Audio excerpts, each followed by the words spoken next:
أعوذ بالله السميع العليم من الشيطان اللعين الرجيم بسم الله الرحمن الرحيم الحمد لله الذي هدانا لهذا وما كنا لنهتدي لولا أن هدانا الله لقد جاءت رسل ربنا بالحق الصلاة والسلام التحية والإكرام على بشر النذير وسراج منير على رسول الثقلين محبوب رب المشرقين والمغربين جد الحسن والحسين مولانا ومولى الثقلين والقاسم محمد وآل الطيبين الطاهرين المعصومين المظلومين المنتجبين المقربين ولعنة الله على أعدائهم وغاصب حقوقهم ومنكر فضائلهم أجمعين أما بعد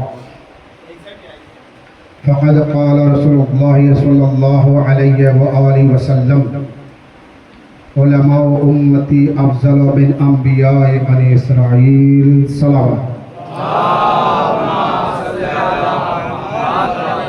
خلنا فاطمة الزهراء पर अकबर बुलंदतर सलावत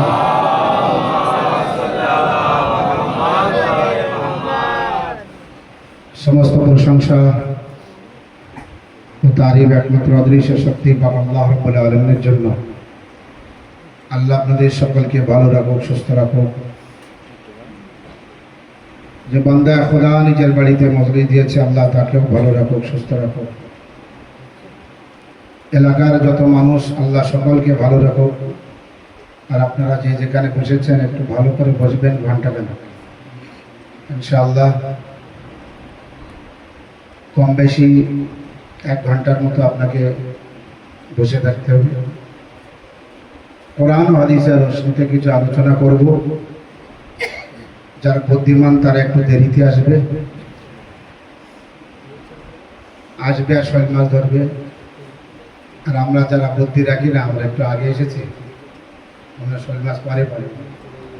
তো যাই হোক, এসব হিসাব হবে হাসরের ময়দানে, কার লাভ হলো আর কার লস হলো। মজলিসে আবু আব্দুল্লাহ হুসাইন আলাইহিস সালাম, আমরা সকলেই জানি আমাদের পরিচয়, আমরা শিয়া ইসলাম, আমরা ইমামিয়া ফেরকা রাখি। আমাদের ফেরকার নাম ইমামিয়া ফেরকা, আমাদের মাযহাবের নাম ইমামিয়া মাযহাব, জাফরি ফেরকা। বেশি প্রচার যে ইমাম আলাইহিস সালামের থেকে হয়েছে, ইমাম ষষ্ঠ ইমাম, যার জন্য আমাদের ফেরকাকে বলা হয় জাফরি ফেরকা। কমস কম এই জিনিসগুলি মুখস্থ করলে আপনার লাভ হয়। আপনি যখন মারা যাবেন একটা আলিমের মতো হয়ে মারা যাবেন, আপনি এমনই জ্ঞান রাখবেন। কোরআন পাক যার মধ্যে আল্লাহ ইরশাদ করেছেন, সবকিছু কোরআন মাজিদের মধ্যে আছে। ওয়ালা রাব্বিন ওয়ালা ইয়াবিসিন ইল্লা ফি কিতাবিন মুবিন, हर खुश्क तर इस किताब मुबीन के अंदर है। প্রতি শুকনো ভিজে যা আছে, ছোট বড় যা কিছু দুনিয়ার মধ্যে আছে, কিতাবে মুবিনের মধ্যে আছে, প্রকাশ্য কিতাবের মধ্যে আছে। মুবিন অর্থাৎ প্রকাশ্য, খোলা হওয়া। তো কোরআনে মাজিদ এর থেকে বা অন্য কোনো ইমামে মুবিনকে কিতাবে মুবিন বলা হয়েছে আল্লাহ জানে, কিন্তু বলছে আল্লাহ কিতাবের মধ্যে, কিতাবে মুবিনের মধ্যে সবকিছু আছে। আল্লাহ রাসূলের একটি হাদিস আপনাদের সামনে বয়ান করেছে, যে হাদিসের মধ্যে আল্লাহ রাব্বুল আলামিন ইরশাদ করছে, উলামা উম্মতি আফজালু মিন আম্বিয়ায়ে বনি ইসরাঈল। উলামা উম্মতি আফজালু মিন আম্বিয়ায়ে বনি ইসরাঈল। বনি ইসরাঈলে যত নবীরা এসেছে, সেই সমস্ত নবীদের থেকে উত্তম আমার উম্মতের উলামারা। সালাওয়াত।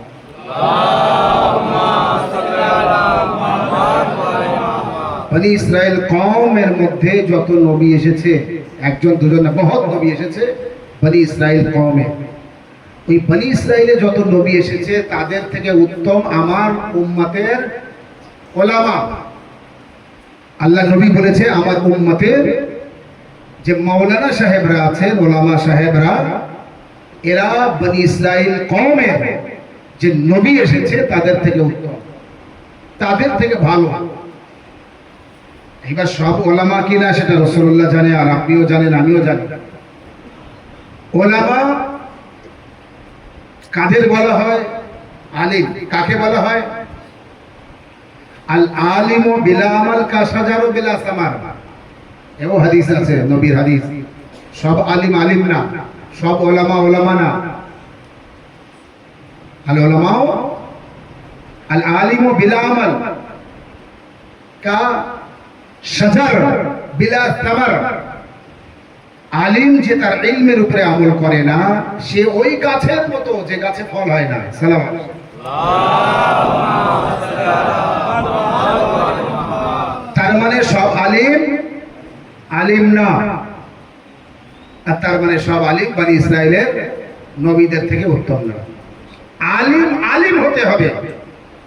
যদি সে ওলামা ওলামা হয়, যদি সে আলিম আলিম হয়, তাহলে বনি ইসরাইলের যে আম্বিয়া নবীগণ এসেছে তাদের থেকে উত্তম। অত সহজ না তাদের থেকে উত্তম হওয়া।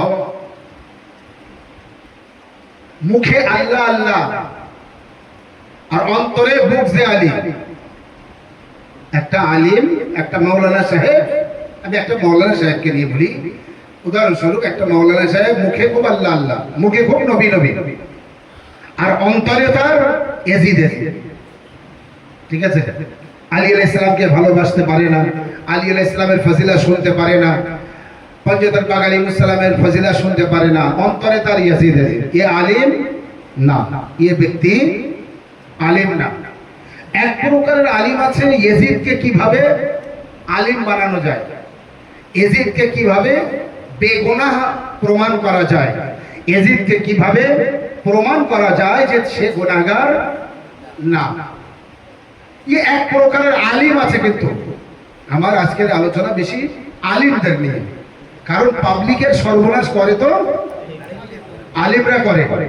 এই জন্য যেহেতু লাইভ চলছে, ক্যামেরা হচ্ছে, বিশ্বের সব মানুষ দেখো আর জানুক আর বুঝো, আমুল গাছা বেসপাটলি দাদরপাড় এবিডি কারবালার পক্ষ থেকে আজ যে বান্দায় খোদা নিচের বাড়িতে মজরি দিয়েছে, হাকির ও নাচিস গুনাহগার আপনাদের সামনে যতটা আমি তুলে ধরার চেষ্টা করেছি, তো আমি কোরআনের আয়াত তারপরে হাদিসে পয়গম্বর থেকে আমি পরপর এগিয়ে এসেছি এই পর্যন্ত।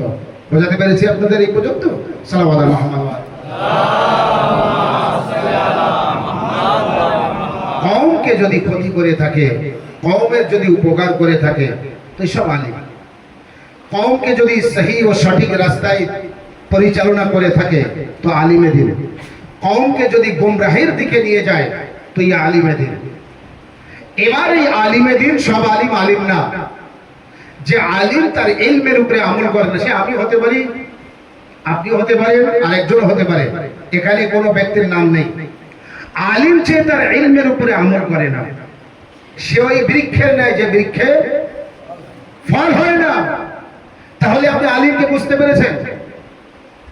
কোন আলিম সে তার নিজেকে আলিম বলার ক্ষমতায় রাখে না, সে আলিমের মর্যাদায় রাখে না, সে আলিমই না।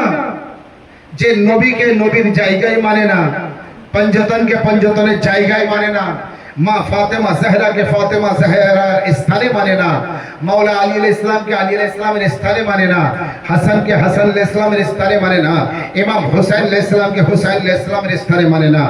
আপনাকে পরিষ্কার করে দেই, যে হাতের মোজা পায়ে পরবে আর পায়ের মোজা হাতে পরবে, যে জামা কোমরের নিচেই পরবে আর পায়জামা কোমরের উপরে পরবে, আমরা তাকে স্বাভাবিক মানুষ বলবো না, তাকে বলবো পাগল।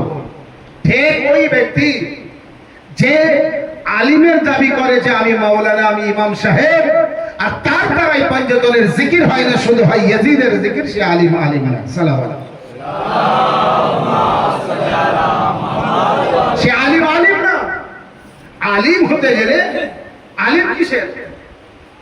কারণ বাপের ঘরের আলিম। আলিম হতে হবে রাসূলুল্লাহ যে ইসলাম এনেছেন, ওই ইসলাম প্রচার করার স্বার্থে আমি জ্ঞান অর্জন করেছি, আমি ইসলামের তাবলীগ করছি।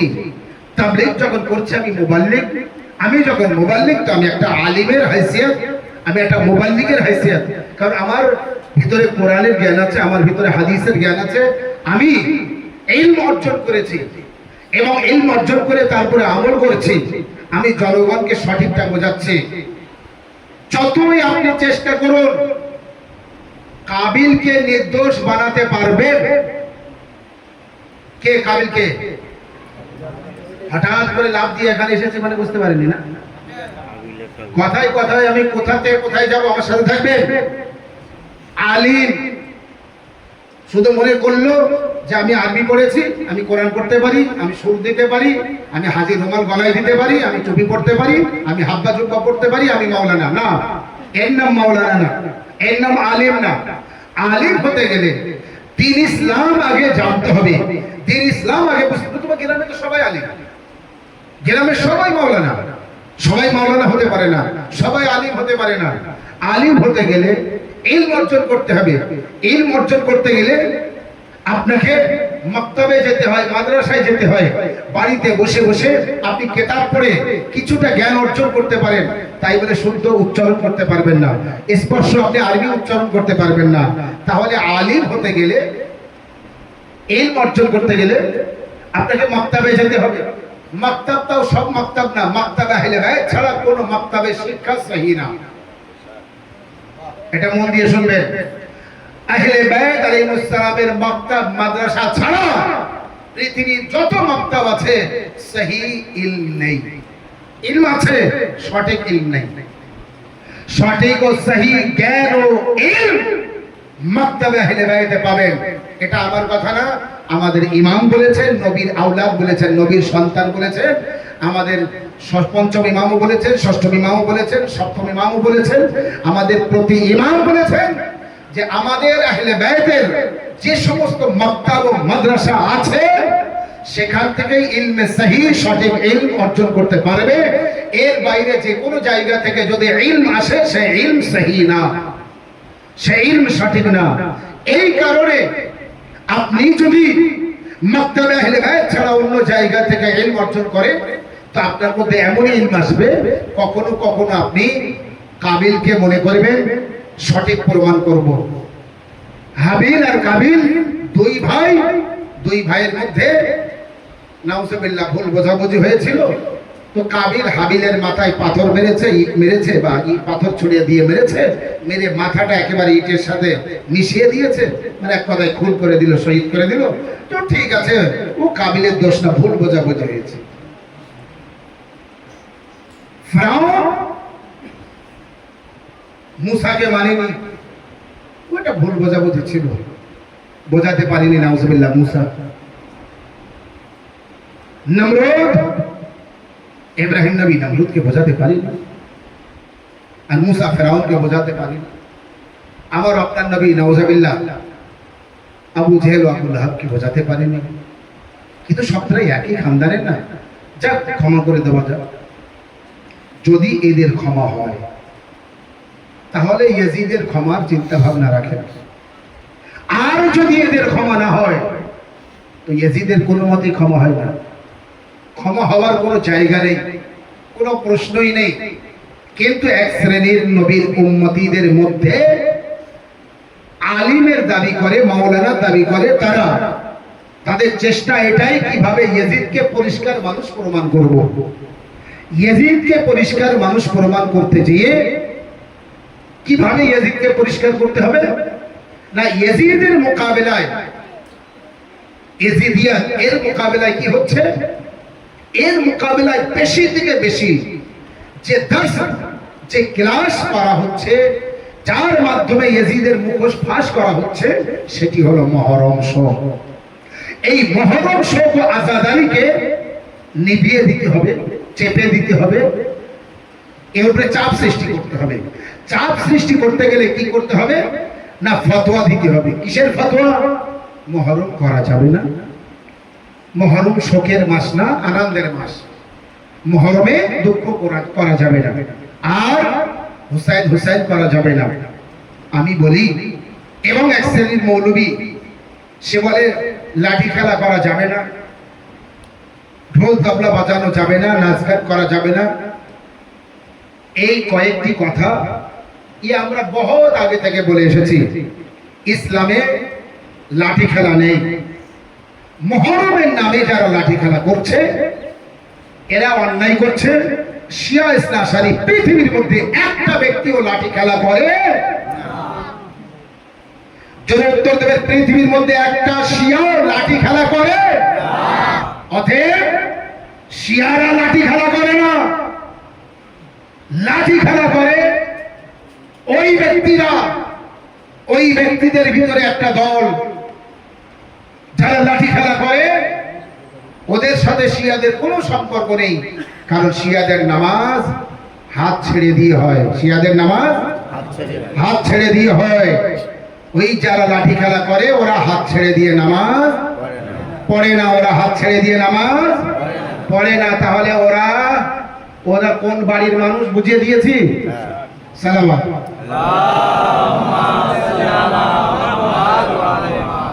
আমার ঘরের না, আমার বাড়ির লোক না, এটা প্রমাণ করে দিয়েছি। যারা লাঠি খেলা করে তারা আমাদের বাড়ির লোক না। কার বাড়ির লোক, কোন ঘরের লোক, এটা আপনি দেখে নেবেন, প্রমাণ করুন। ওরা যখন নামাজ পড়ে কিভাবে নামাজ পড়ে।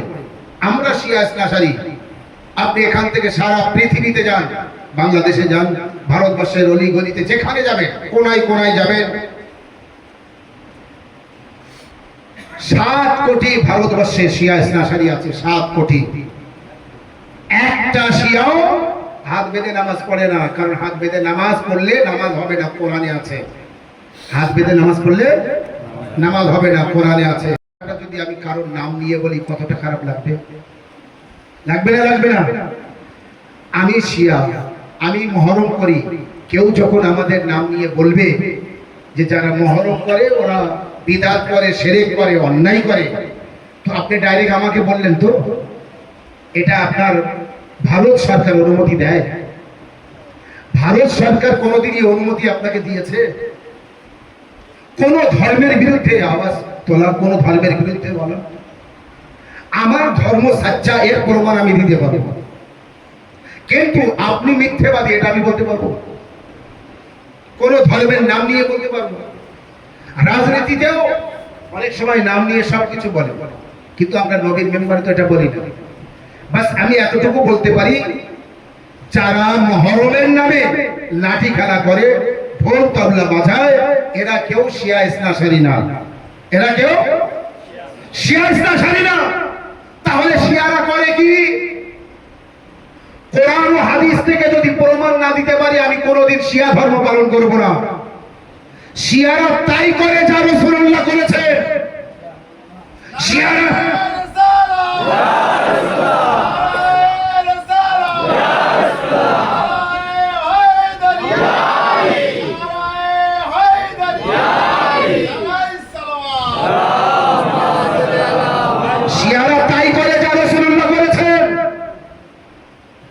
আল্লাহর কসম করে বলছে, রাসূলুল্লাহ আলী ওলিউল্লাহ পড়েছে তো আমরা পড়ি, এর নাম শিয়া। রাসূলুল্লাহ হুসাইন করেছে তাই আমরা করি, এর নাম শিয়া। রাসূলুল্লাহ আলী ফাতেমা হাসান হুসাইন করেছে তাই আমরা করি, এর নাম শিয়া। রাসূলুল্লাহ মাতম করেছে, মাতম বুকে হাত মেরে হুসাইন বললে যে শব্দ বার হয়, এর নাম মাতম। আর এই মাতম রাসূলুল্লাহ করেছে তাই আমরা করি। নবীর সুন্নাত হুসাইন করা আর নবীর সুন্নাতকে অমান্য করা, হুসাইন না করা, এটা হচ্ছে নবীর সুন্নাতকে অমান্য করা। এখন এক শ্রেণীর মৌলবী বার হয়েছে, পঞ্চতন সজন। পঞ্চতন কতজন? কোথার কোন কারখানার মৌলবী আল্লাহ জানে। কোন কারখানায় তৈরি হয় এই মাওলানা আল্লাহ জানে। পঞ্চতন শব্দের অর্থই 5।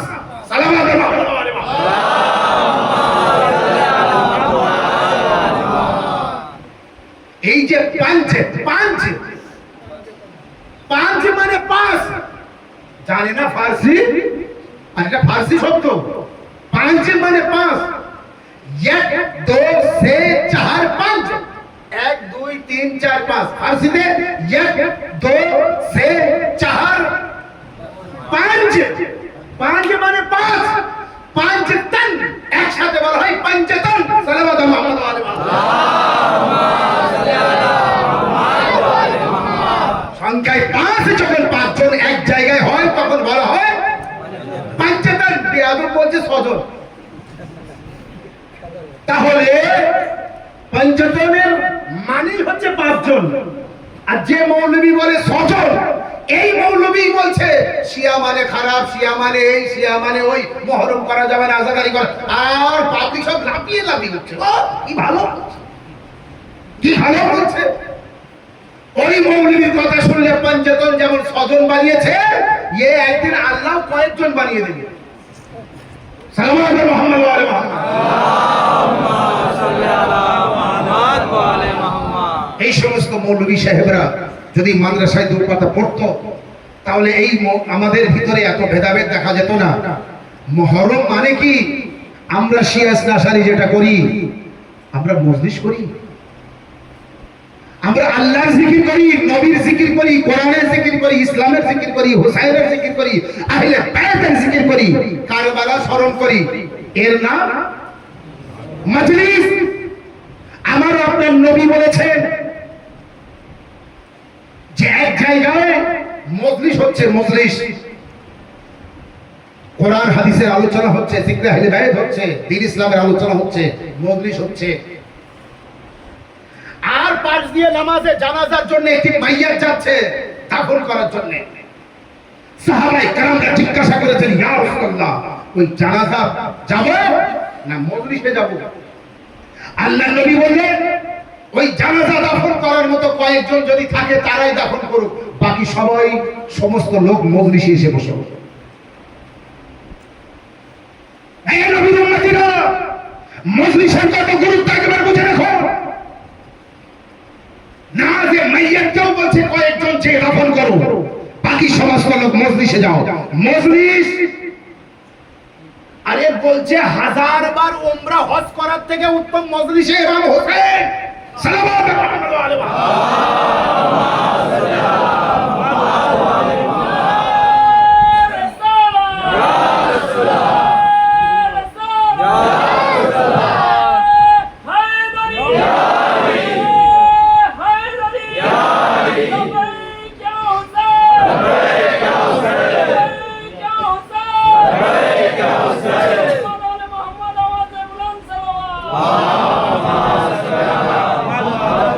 উমরায় যাব, বারবার উমরায় যাব, প্রতি বছরে উমরা হজে যাব, তো 1000 উমরা হজের থেকে উত্তম মজলিসে ইমাম হুসাইন আলাইহিস সালাম। সারা রাত নামাজে তাহাজ্জুদ পড়ার থেকে উত্তম ইমাম হুসাইন আলাইহিস সালামের মজলিস। আর শুনবেন মজলিসে, এই মজলিসের কত সওয়াব, আর এই মজলিসের বিরোধিতা করা, আল্লাহ কসম করে বলছে এই মজলিসের বিরোধিতা করা মানে নবীর বিরোধিতা করা, নবীজির বিরোধিতা করা। কারণ ইমাম হুসাইন আলাইহিস সালাম যেদিন জন্মগ্রহণ করেছেন সেই দিনই ইমাম হুসাইন আলাইহিস সালামের হাতে নিয়ে রাসূলুল্লাহ মজলিস করেছেন। প্রথম রাসূলুল্লাহ ইমাম হুসাইন আলাইহিস সালামের ফজিলত বয়ান করেছেন, নিজের মুখেও হাসি, সাহাবীদের মুখেও হাসি। এই হচ্ছে ফাজাইল। মজলিস হলো ফাজাইল, হচ্ছে ইমাম হুসাইন আলাইহিস সালামের ফজিলত রাসূলুল্লাহ বয়ান করছে, সাহাবায়ে কেরামরা শুনছে। ফারাজারা জিবরাইল, জিবরাইল নাযিল হলো, কিছুক্ষণ পর জিবরাইল নাযিল হলো আর কারবালার মাটি নিয়ে আসলো, আর ইমাম হুসাইন আলাইহিস সালামের শাহাদাতের খবর শোনালেন। সাথে সাথে রাসূলুল্লাহ দুই চোখে পানি, রাসূলুল্লাহ কাঁদলেন তো সাহাবীরা কাঁদলেন।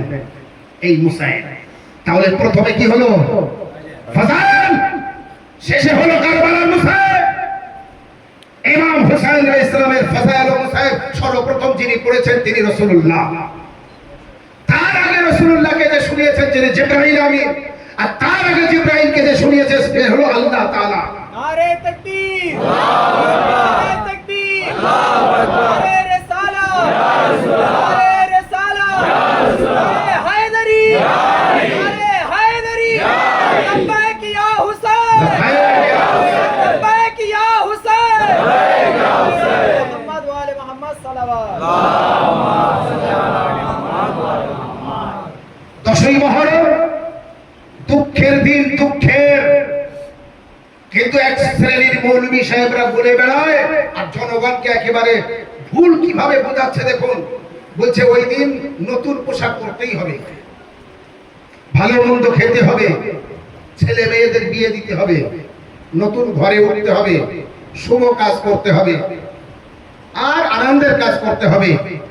কোরআন পড়ো, নামাজ পড়ো, রোজা রাখো, আর বাকি এইগুলি করো। কিন্তু হাদিস শরীফের মধ্যে আছে এই দিন আনন্দের দিন, খুশির দিন মনে করত বনি উমাইয়ারা। বনি উমাইয়া, তাহলে আপনি বা আমি এই দিন কি খুশি করব? এক শ্রেণীর মৌলবী সাহেব বলছে ইয়াজিদকে যখন মারা হয়, ইয়াজিদ যখন ইমাম হুসাইন আলাইহিস সালামকে শহীদ করলো, ইমাম হুসাইন আলাইহিস সালামকে শহীদ করার পর ইয়াজিদের কাছে যখন মাথাগুলি নিয়ে যায়, তখন ইয়াজিদ হুসাইনের মাথা থেকে বলে মাতম করেছিল আর বলেছিল হাই হুসাইন, হাই হুসাইন, হাই হুসাইন। আর ইয়াজিদের ওখানে যারা ছিল তারা বলেছিল হাই হুসাইন, হাই হুসাইন, হাই হুসাইন, আর বুকে হাত মেরেছিল। ঠিক? তাই আজ যারা হাই হুসাইন, হাই হুসাইন করে হাত মারে, এরা হলো ইয়াজিদ। কি সুন্দর দলিল, কি সুন্দর প্রমাণ দিয়েছেন। ইয়াজিদের কাছে যখন ইমাম হুসাইন আলাইহিস সালামের মাথা গিয়েছে, ইয়াজিদ তখন হাই হুসাইন বলে কেঁদেছে। এই হাদিসটি কোথা থেকে আসলো? আপনার পর্যন্ত এই হাদিস কোথা থেকে আসলো? আমি তো বলবো আপনার হাদিসের মধ্যে এটাও আছে আল্লাহ জাহান্নামে নিজের ডান পা দেবে। আপনি মানেন? বলবে না? আমি বলবো যেমন এই হাদিস মানছেন না, তো আপনি যে কথাটা বললেন, এই পশ্চিম বাংলার ভিতরে কোন একজন বিখ্যাত আলিমে দ্বীনের আমি ভিডিও এটা শুনেছি, যে আলিমে দ্বীন বলছে, বিখ্যাত আলিমে দ্বীন পশ্চিম বাংলা, তার এই ভুল ধারণা, তার এই ভুল ও মিথ্যা হাদিস বয়ান করা, আল্লাহ তাকে হেদায়েত করো। তিনি বলেছেন ইয়াজিদ হুসাইন হুসাইন করেছিল, তাই যারা হুসাইন হুসাইন করে এরা সব ইয়াজিদ। আপনার বাপ মারা গেলে, আপনার বাপকে কেউ মেরে ফেললে, আপনি আপনার বাপের জন্য কাঁদবেন, আপনি কি শত্রু পক্ষের হলেন না যে মারা গিয়েছে তার পক্ষের হলেন? আর কোন শত্রু আছে যে মেরে তার জন্য মাতম করে? ইয়াজিদ মারতে লাখো সৈন্য পাঠিয়েছে কারবালায়। ইয়াজিদের কাছে যে ইমাম হুসাইন আলাইহিস সালামের যখন মাথা গিয়েছে, ৭২টি মাথা। ইতিহাস বলছে ইয়াজিদ বলেছে আমার সামনে কাফেলাকে আনা হোক, হুসাইনের বোন যায়নাবকে আনা হোক। পুরো কাফেলাকে ইয়াজিদের সামনে আনা হয়েছে। ইয়াজিদ সিংহাসনে বসে আছে, ৭২টি মাথা নিয়ে যাওয়া হয়েছে ইয়াজিদের সামনে। হাদিসের মধ্যে যদি আমি আজগার না দেখাতে পারি, এই কথা যা বলছি, কিতাবের নাম আদ-দামিয়াতুস সাকিবা তার মধ্যে যদি না দেখাতে পারি, কিতাবের নাম বহরুল উম্মাহ তার মধ্যে যদি না দেখাতে পারি, হাজারো হাদিসের বইয়ের মধ্যে যদি এই ঘটনা না দেখাতে পারি, আমি শিয়া ধর্ম ছেড়ে দেব। আর যে মাওলানা বলেছে ইয়াজিদ হুসাইন হুসাইন করে মাতম করেছে, সেই মাওলানাকে তার ধর্ম ছাড়তে হবে যদি প্রমাণ না দিতে পারে। আসুক, আমার সামনে কবে আসবে, আমি তার সাথে বসতে রাজি আছি। বসিরহাট সাব ডিভিশনের মধ্যে যেখানে আসবে আমি সেখানে যাব। তবে ইতিহাসে লেখা আছে, জল করছে, ইমাম হুসাইন আলাইহিস সালামের মাথা যখন ইয়াজিদ মালউন সারাদির সামনে যায়, ইয়াজিদ তখন ছড়ি নিয়েছিল, সাতরাজ খেলছিল, দাওয়া খেলছিল, তখন আর মদ খাচ্ছিল। ইমাম হুসাইন আলাইহিস সালামের কাটা মাথা সামনে রেখে এক গ্লাস মদ খায়, এক ঢোক মদ খায়, আর কিছুটা ইমাম হুসাইনের মুখে ফেলে দেয়, আর ছড়ি দিয়ে ইমাম হুসাইনের ঠোঁটে মারে। ইয়াজিদ চাবুক দিয়ে মারে, মারার পরে বলে, আয় হুসাইন, তোর এই ঠোঁটে তোর নানা চুম্বন দিত না, আজ তোর নানার ডাক, দেখ আমি তোর সাথে কিভাবে প্রতিশোধ নিচ্ছি তোর থেকে। তারপরে ইয়াজিদ বলেছিল, কাশ, আয় আল্লাহ, বদরের যুদ্ধে আমার বাপ দাদা বংশধর যারা মারা গিয়েছিল আলীর হাতে, আমি তাদের প্রতিশোধ নিয়েছি। আজ যদি তারা বেঁচে থাকতো তাহলে দেখতো আমি কিভাবে বদরের যুদ্ধের প্রতিশোধ নিয়েছি। সালাওয়াত।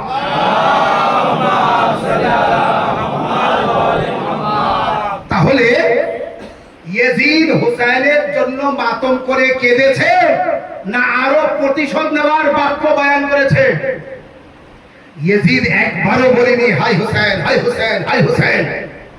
এই শ্রেণীর মানুষ যারা হুসাইনকে ভালোবাসতে পারে না, যারা হুসাইনকে মহব্বত করে না, যারা হুসাইনের জন্য ক্রন্দন সহ্য করতে পারে না, যারা কাঁদে, এদেরকে ইয়েজিদের সাথে মিলিয়ে দেওয়ার চক্রান্ত করে এই কথা বলল কে ইয়েজিদ কেঁদেছিল।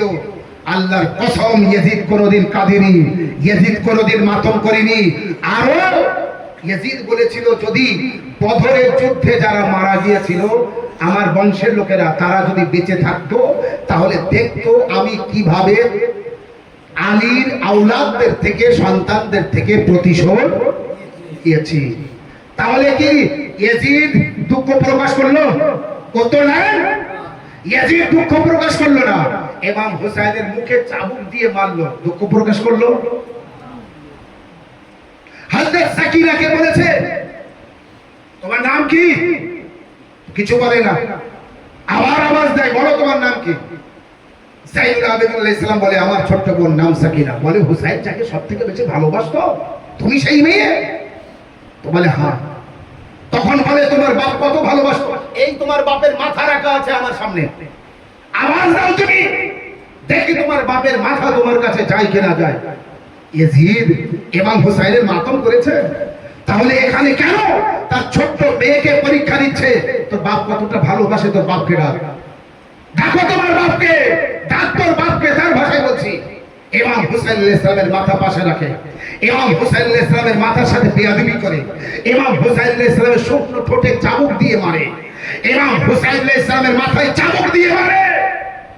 যাইনুল আবেদিন আলাইহিস সালাম এই জন্য বলেছে, আয় আমার শিয়ারা, দুনিয়ার সব ক্ষতি হয়ে যাক সহ্য করব, আর আমিও মেনে নেব যত অন্যায় করিস, খবরদার যেন মদের বোতল হাতে করবি না। কারণ ইয়েজিদ মদ পান করছিল আর আমার সামনে আমার বাপ হুসাইনের মুখে ফেলে দিচ্ছিল আর বলছিল, হুসাইন ডাক তোর বাপকে, ডাক তোর নানাকে, ডাক তোর মাকে, দেখ তোর সাথে আমি কিভাবে প্রতিশোধ নিচ্ছি তোর থেকে, দেখ। তাই যাইনুল আবেদিন আলাইহিস সালাম বলেছে, আমার বড় কষ্ট হয় সেই কথা যখন মনে পড়ে যে ওরা আমার বাপ হুসাইন আলাইহিস সালামের পবিত্র মাতার সাথে যেভাবে বেয়াদবি করেছে, তাই শরাব কোনোদিন হাতে করবেন না। আর ইয়েজিদ ইমাম হুসাইন আলাইহিস সালামের যখন এই কথা বললো যে আমার বাপ দাদারা বেঁচে থাকলে আজ দেখে নিত আমি কিভাবে প্রতিশোধ নিয়েছি, যে ইয়েজিদ বলে আমি প্রতিশোধ নিয়েছি, সেই ইয়েজিদ হুসাইনের জন্য মাতম করতে পারে? আর ওখানে কারা মাতম করবে? ইমাম হুসাইন আলাইহিস সালামের বোন যায়নাব আছে, ইমাম হুসাইন আলাইহিস সালামের স্ত্রী রাবাব আছে, শাহরবানু আছে, উম্মে লাইলা আছে, উম্মে ফারওয়া ভাইয়ের স্ত্রী আছে, এবং ওখানে নিজের ছেলে যাইনুল আবেদিন আলাইহিস সালাম আছে, মুহাম্মদ বাকর আলাইহিস সালাম আছে, এবং বাকি কাফেলা যারা আছে তারা আছে। তারা সবাই দেখলেন যায়নাব সালামুল্লাহ আলাইহা বললেন, ইয়েজিদ চুপ হয়ে যা, চুপ হয়ে যা, জিত তোর হয়নি, জিত আমাদের হয়েছে, হার তোর হয়েছে। ইমামে যাইনুল আবেদিন আলাইহিস সালাম খুতবা দিলেন। যাইনুল আবেদিন আলাইহিস সালামের খুতবায় ইয়েজিদ বাহিনী বুঝতে পারল এ তো সর্বনাশ, ইয়েজিদ তো ভুল করেছে, বড় অন্যায় করেছে। একজন ইয়েজিদকে বলল, ইয়েজিদ যাইনুল আবেদিন যদি বলতে থাকে সবাই সত্যটা জেনে যাবে, আর সত্যটা জেনে গেলে তোমাকে এখনই জীবিত এখানে কবর দেবে, তোমার সিংহাসন কেড়ে নেবে, তোমাকে মেরে ফেলবে, তোমার বিরুদ্ধে ইনকিলাব আনবে। সাথে সাথে ইয়েজিদ বলল, আযান দাও। আর যেই আযান দিল যাইনুল আবেদিন আলাইহিস সালামের খুতবা বন্ধ হয়ে গেল। যাইনুল আবেদিন আলাইহিস সালামের খুতবা ইয়েজিদের কুকর্ম ফাঁস করে দিচ্ছিল।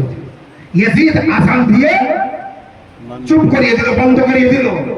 ইমামে যাইনুল আবেদিন আলাইহিস সালাম যেই শুনলেন আশহাদু আন্না মুহাম্মাদ রাসূলুল্লাহ বলেছেন, সাথে সাথে যাইনুল আবেদিন আলাইহিস সালাম বলে উঠলেন, বলো ইয়েজিদ বল, এই যে রাসূলুল্লাহর নাম নিয়েছে তোর নানা না আমার নানা? বল ইমাম হুসাইনকে কেন মারলি? ইমাম হুসাইন আলাইহিস সালাম বলেছিলেন, তোমরা আমার কেন মারছো? আবার এনেছিল ইয়েজিদের তরফ থেকে বুক জানলে আমি, এই হুসাইন তোমার বাপের শত্রু, তোমার বাপের সাথে যে শত্রুতা ছিল তার প্রতিশোধ দিচ্ছি। ইয়েজিদ কোনোদিনের জন্য দুঃখ প্রকাশ করেনি, ইয়াজিদ কোনোদিনের জন্য ক্ষমা চায়নি, আর ইয়াজিদের দুঃখ প্রকাশ করার ক্ষমা চাওয়া কোনোদিন গ্রহণযোগ্য নয়। তাহলে মাতম কারা করে? এটা বলে আমি মুসাইবে যাব। মাতম কারা করে? ইয়াজিদ যখন ইমাম হোসেন আলাইহিস সালামের এই ছোট্ট কাফেলা ৭২টি মাথা বন্দী করে নিল, আর ইমাম হোসেন আলাইহিস সালামের ঘরে পরিবারে যারা ছিল তাদের জেলের ভিতরে বন্দী করলো। ১ বছর তারা বন্দী থাকলেন জেলখানায়। ১ বছর পর তাদের ছেড়ে দিয়েছিল। ছেড়ে দেওয়ারও কারণ, ও ছেড়ে দিত না। আস্তে আস্তে লোক জানতে পারছিল সত্য আর মিথ্যা। হুসাইন, ইমাম হুসাইন আলাইহিস সালাম সত্য, তাকে মেরেছে ইয়াজিদ, ভুল করেছে, এটা মানুষ পাবলিক জেনে যাচ্ছিল। পাবলিক যখন জেনে যাচ্ছিল, একজন ইয়াজিদকে বলল যে এই যে কান্নাকাটি হচ্ছে এখানে, আর এই যে সত্য ঘটনা আস্তে আস্তে দরওয়ান এসে জানতে জানতে সবাই জেনে যাচ্ছে, আর কিছুদিন এখানে রাখলে সমস্যা হয়ে যাবে। তখন ইয়াজিদ বলল তাহলে এদেরকে মদিনায় পাঠিয়ে দেওয়া যাবে। এই চিন্তা ভাবনা করে বলল তাহলে ওদেরকে একজনকে ডাকো। জনাবে জাইনুল আবেদিন আলাইহিস সালামকে ডাকা হলো। জাইনুল আবেদিন আলাইহিস সালাম যে গেলেন, তো ইয়াজিদের তরফ থেকে বলা হলো আমি তোমাদের রেহাই করে দিয়েছি, তোমরা এখানেও থাকতে পারো বা মদিনায় ফিরে যেতে পারো। বললেন আমার ফুপি জাইনাবের কাছ থেকে শুনে এসে তারপরে বলবো।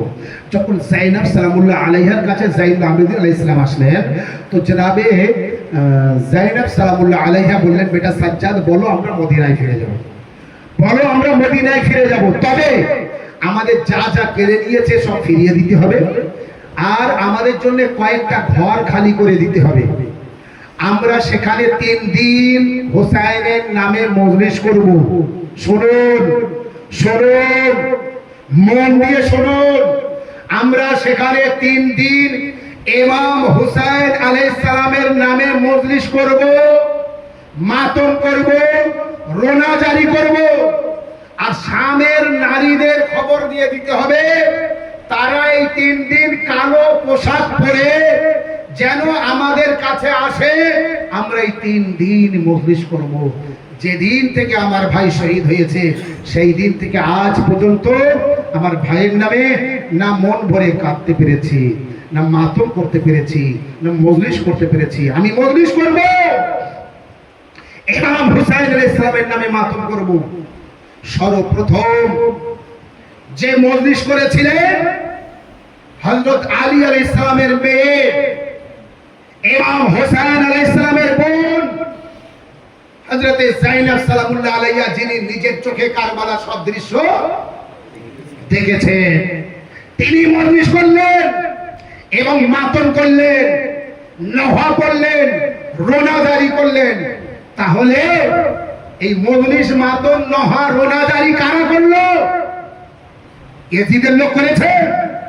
ইয়াজিদের লোক করেছে না, ইমাম হুসাইন আলাইহিস সালামের বোন করেছে। ইমাম হুসাইন আলাইহিস সালামের ছেলে সাইয়েদ সাজ্জাদ করেছে। ইমাম হুসাইন আলাইহিস সালামের পরিবারের লোকেরা করেছে। ওখান থেকে আস্তে আস্তে কারবালায় এসে আবার নিজের আজাদ সেই উটের পিঠ থেকে ফেলে দিলেন, নওহা মাতম করলেন, কান্নাকাটি করলেন। এখান থেকে মদিনায় যে আবারও মজলিস, আবার রোনা জারি, আবার কান্নাকাটি। একটি খিমা তৈরি করলেন, সেখানে রোনা জারি হলো। নবীর রওজায় গেলেন, সেখানে কান্নাকাটি হলো। নিজেদের ঘরে গেলেন, সেখানে কান্নাকাটি হলো। এর নাম মুসাইব, এর নাম মজলিসে ইমাম হুসাইন আলাইহিস সালাম। তো মজলিস, এই মাতম, এই রোনা জারি ইয়াজিদ বা ইয়াজিদ বাহিনী করেনি, কোনদিন করেনি। করেছে তো ইমাম হুসাইন আলাইহিস সালামের বোন, ছেলে, মেয়ে, পরিবার আর তার মান্যওয়ালারা। আজও পর্যন্ত আমরা যে যেখানে পৃথিবীর কোনায় কোনায় আছি, আমরা হুসাইন হুসাইন করি, হুসাইনের মান্যওয়ালারা করি।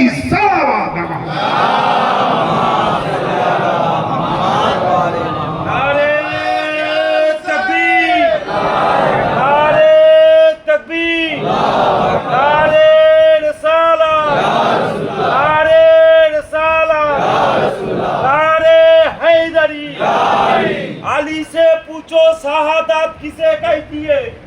अली से पूछो शहादत किसे कहती है? सॉरी, अली से पूछो अदालत किसे कहती है?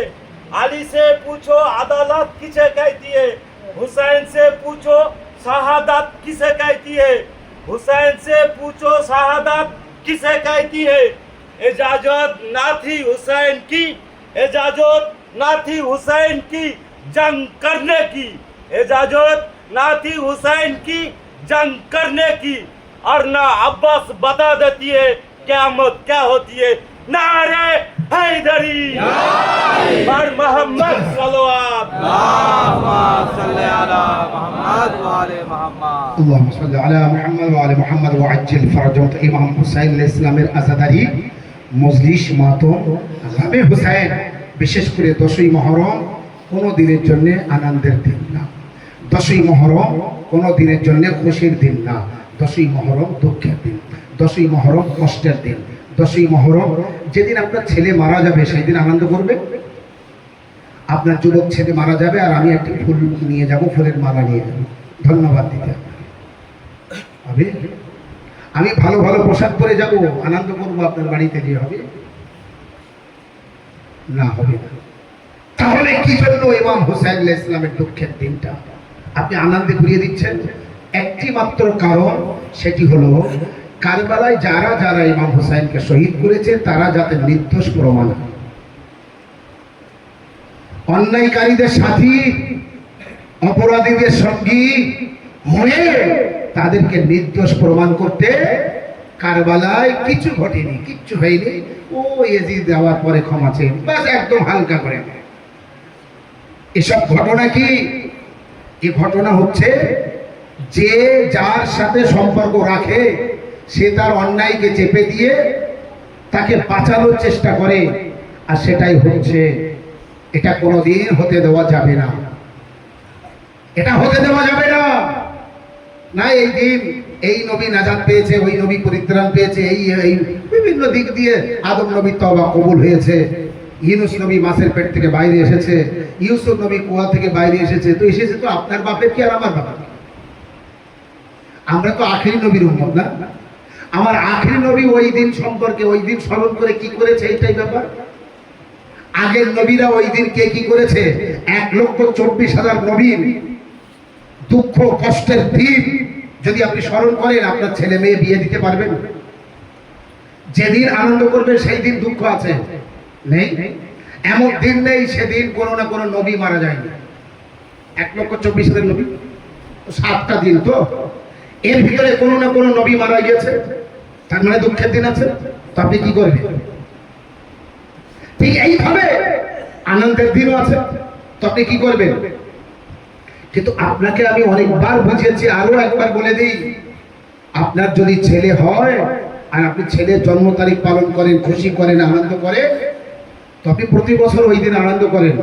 20 বছর আপনার ছেলের বয়স আর আপনি 20 বছর পর্যন্ত ওই দিনে আনন্দ করছেন। ঠিক যেদিন আপনার ছেলের জন্ম তারিখ 20 বছর পর, ওই দিন আপনার ছেলে মারা গেল, তো 20 বছরের পরে 21 বছর, 22 বছর, 23 বছরের পর পরে আপনি যত দিন ওই দিন অনুষ্ঠান করবেন। এবার আপনার ছেলের জন্ম তারিখ করবেন না মৃত্যু তারিখ করবেন? যতদিন ওই দিন না হয়েছিল, মারা গিয়েছিল, ততদিন আপনি জন্ম তারিখ পালন করেছেন। এবার যেই মারা গিয়েছে তো আপনি মৃত্যু তারিখ পালন করবেন। 10ই মুহররম 61 হিজরির আগে যদিও আনন্দের দিন থাকে, এবং হুসাইন আলাইহিস সালাম যেদিন শহীদ হয়েছেন সমস্ত আনন্দ ওখানে বন্ধ হয়ে গেছে, আর আনন্দের দিন নেই। এবার থেকে 10ই মুহররম দুঃখের দিন, এবার থেকে 10ই মুহররম কষ্টের দিন। 10ই মুহররম যদি দুঃখের দিন না হতো তাহলে উম্মে সালমা 10ই মুহররম সাল 61 হিজরি 10ই মুহররমে রাসূলুল্লাহর স্ত্রী উম্মে সালমা ঘুমিয়েছিলেন। হঠাৎ উম্মে সালমা স্বপ্ন দেখলেন আল্লাহর নবী এসেছে খালি পায়ে, খালি মাথায়, গায়ে ধুলোবালি মাখা, রক্ত মাখা। উম্মে সালমা কেঁদে উঠলেন, ইয়া রাসূলুল্লাহ আপনি এই হালাতে? আল্লাহ রাসূল বলেন, উম্মে সালমা গজব হয়ে গেল। বলে কি হয়েছে? বলে আমার হুসাইন মারা গিয়েছে, আমার হুসাইনকে কারবালায় শহীদ করে দিয়েছে। আমি কারবালায় ছিলাম, আমি কারবালা থেকে আসছি, আমার হুসাইনকে শহীদ করে দিয়েছে। আমি আমার হুসাইনের দেহের রক্ত আমার শরীরে লাগিয়ে আমার হুসাইনের জন্য কারবালার জমিনে কখনো আলী, কখনো ফাতেমা, কখনো আমি আমার হুসাইনের জন্য ওখানে ক্রন্দন করেছি। ও আসাদারে ভাইরা, মা বোনেরা, 10ই মুহররম যদি আনন্দের দিন হতো তাহলে রাসূলুল্লাহ কারবালার মাটি কেন নিজের গায়ে লাগাতেন? রাসূলুল্লাহ কারবালার জমিনে রক্ত নিজের গায়ে কেন লাগাতেন? খালি গায়ে খালি পায়ে কিভাবে মদিনায় যেতেন? উম্মে সালমা যখন দেখছে রাসূলুল্লাহ খালি পায়ে এসেছে, খালি শরীরে খালি মাথায়, একবার আওয়াজ দিলেন, ইয়া রাসূলুল্লাহ, এই দৃশ্য আপনার কোনোদিন দেখিনি। আল্লাহর নবী বললেন, উম্মে সালমা, উম্মে সালমা, খুব কষ্ট হচ্ছে আমার হুসাইনকে 3 দিনের ভূখ পিপাসায় শহীদ করে দিয়েছে। আজরাকুমার আল্লাহ, উম্মে সালমা, কারবালায় আমার হুসাইন শহীদ হয়ে গিয়েছে। আমার হুসাইনকে শহীদ করার সময় এক ফোঁটা পানিও তার ঠুটে দেয়নি। আমার হুসাইন না না না না করতে করতে শহীদ হয়ে গিয়েছে। আজরকুম আল্লাহ, হুসাইনের শহীদ হওয়ায় রাসূলুল্লাহ কত দুঃখিত হলেন, রাসূলুল্লাহ কত কষ্ট পেলেন। উম্মে সালমার যেই ঘুম ভেঙে গেল, সোজা রাসূলুল্লাহর মাজারে গেলেন, রাসূলুল্লাহর কবরে গেলেন। আজাদারও খুব কষ্টের মুসাহিদ পড়ছি, আস্তে আস্তে পড়ছি, যতটা কাদার কেঁদে নেবেন। রাসূলুল্লাহর মাজারে যখনই গেলেন উম্মে সালমা, যেয়ে দেখে রাসূলুল্লাহর কবর থরথর কাঁপছে, মাজার হিলছে। একবার উম্মে সালমা বলে, ইয়া রাসূলুল্লাহ, কি হয়েছে? আপনি এমন কেন করছেন? জালজালা কেন? ভূমিকম্প কেন? আওয়াজ আসে, উম্মে সালমা, আমার বড় কষ্ট হচ্ছে। এ উম্মে সালমা, আমি থাকতে পারছি না। আমার হুসাইন লাশা জমিনে কারবালায় পড়ে আছে, লাশের উপরে ঘোড়া চালাচ্ছে। উম্মে সালমা, উম্মে সালমা মাতম করতে থাকে। ও মদিনাবাসীরা, হায় হুসাইন মারা গিয়েছে, হুসাইনকে শহীদ করে দিয়েছে। কোথায় কোথায়? ইরাকের কারবালায় হুসাইন শহীদ, সাথে সাথে মদিনায় মাতম, নবীর মাজারে মাতম। উম্মে সালমা মাতম করছে, একদিকে সোগরা মাতম করছে। আজরকুম আল্লাহ, ইমাম হুসাইন আলাইহিস সালামের শাহাদাতের পর যখন আহলে বাইত তারকে বন্দী করে নিয়ে যাচ্ছে, আজাদারো নিয়ে যেতে যেতে এক জায়গায় যাওয়ার পর ইমাম হুসাইন আলাইহিস সালামের মাথা পড়ে যায়, আবার বর্ষার উপরে তুলে দেয়, আবার পড়ে যায়, আবার বর্ষার উপরে তুলে দেয়। যখন বর্ষার উপরে হুসাইন আলাইহিস সালামের মাথা থাকে না, সেমনে মলুল চাবুক নিয়ে আমার আপনার বিমার ইমামের সামনে আসে, আসার পরে পিঠে চাবুকের উপরে চাবুক মারে। ইমামে সাইয়্যিদুল আবেদিন আলাইহিস সালামের পিঠে চাবুকের উপরে চাবুক মারে। বিমারে কারবালা আওয়াজ দেয়, বাবা বাবা, তোমার এই ছেলে আর সহ্য করার ক্ষমতা রাখে না। এ বাবা, আমি আর কষ্ট সহ্য করতে পারছি না। বাবা, আমার পিঠে কত চাবুক মারছে দেখো না। বাবা, তুমি কি হয়েছে বলো? কেন তুমি বর্ষার উপরে থাকছো না? কেন কাফেলা আগে যাচ্ছে না? ইমাম হুসাইন আলাইহিস সালামের কাটা মাথা থেকে আওয়াজ আসলো, এ সাজ্জাদ, সাজ্জাদ, আমার সাকিনা উটের উপর থেকে পড়ে গিয়েছে, আমার সাকিনা কাফেলায় নেই। সাজ্জাদ ফুপি যায়নবকে ডেকে বলে, ফুপি আম্মা, আমার বোন সাকিনা কোথায়? জনাবে যায়নব দেখে কোন উটের পিঠে সাকিনা নেই। একটা কাফেলাকে বলে, দাঁড় করো, আমি আমার সাকিনাকে নিয়ে আসি। খুঁজতে খুঁজতে পিছনে যায়, যেদিক দিয়ে কাফেলা এসেছে ওই দিকে যায়। জনাবে যায়নব আওয়াজ দিতে দিতে যায়, সাকিনা, সাকিনা, সাকিনা, প্যারি বেটি সাকিনা, কোথায় আছো? আওয়াজ দাও। কোন উত্তর আসছে না। একবার আওয়াজ দেয়, কারবালার দিকে মুখ করে, আব্বাস। ওদিকে সাকিনা গিয়েছে, কোন উত্তর আসে না। একবার যায়নব আরো এগিয়ে যায়, একটি জঙ্গলের দিক থেকে কান্নার আওয়াজ আসে। জায়নাব এগিয়ে যায়, চেয়ে দেখে একটি কালো বোরকা পরা বিবি বসে বসে কাঁদছে। জায়নাব যে বলে, ও বিবি তুমি এখানে কাঁদছো কেন? সে বিবি আরো কাঁদে, বলে বিবি তোমার কেউ মারা গিয়েছে? আরো জোরে কাঁদে। জায়নাব একবার বলে, বিবি তোমার কান্না আমার খুব চেনা চেনা আওয়াজ লাগছে, আমার খুব কষ্ট হচ্ছে, তুমি এইভাবে কেঁদো না। এ বিবি একটু বলতে পারো, আমার একটা ছোট্ট মেয়ে হারিয়ে গিয়েছে, তুমি দেখেছিলে? সে বিবি নিজের কোল থেকে রেদা সরিয়ে দিয়ে দেখিয়ে দেয় তার কোলে সাকিনা ঘুমিয়ে আছে।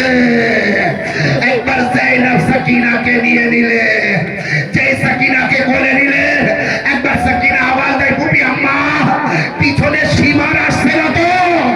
আমার গালে চড় মারবে না তো? আওয়াজ দেয়, না সাকিনা সীমার নেই।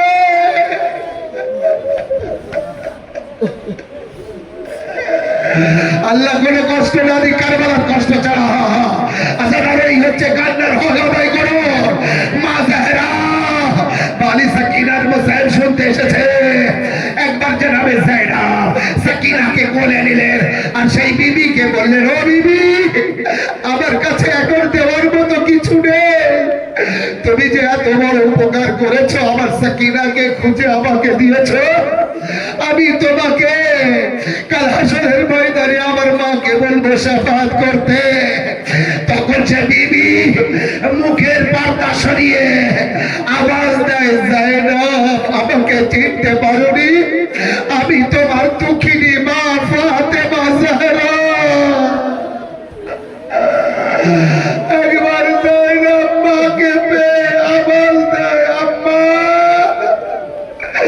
আম্মা তখন কোথায় ছিল যখন তোমার হুসেনকে ভোতা খঞ্জর দিয়ে জবাই করছিল? আম্মা তখন কোথায় ছিল যখন খিমায় আগুন লাগিয়ে দিয়েছে? আম্মা তখন কোথায় ছিল যখন আমাদের মাথার চাদরকে নিয়েছিল, সাকিনার গলা চল মেরেছিল?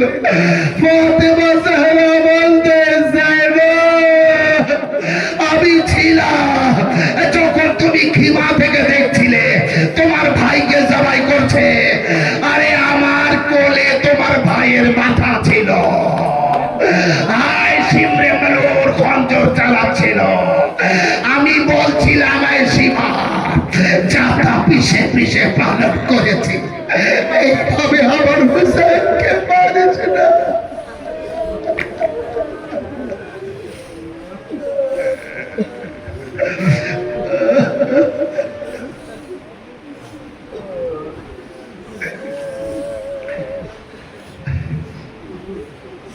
إنا لله وإنا إليه راجعون رضا بقضاء وتسليما لأمره وسيعلم الذين ظلموا أي منقلب ينقلبون।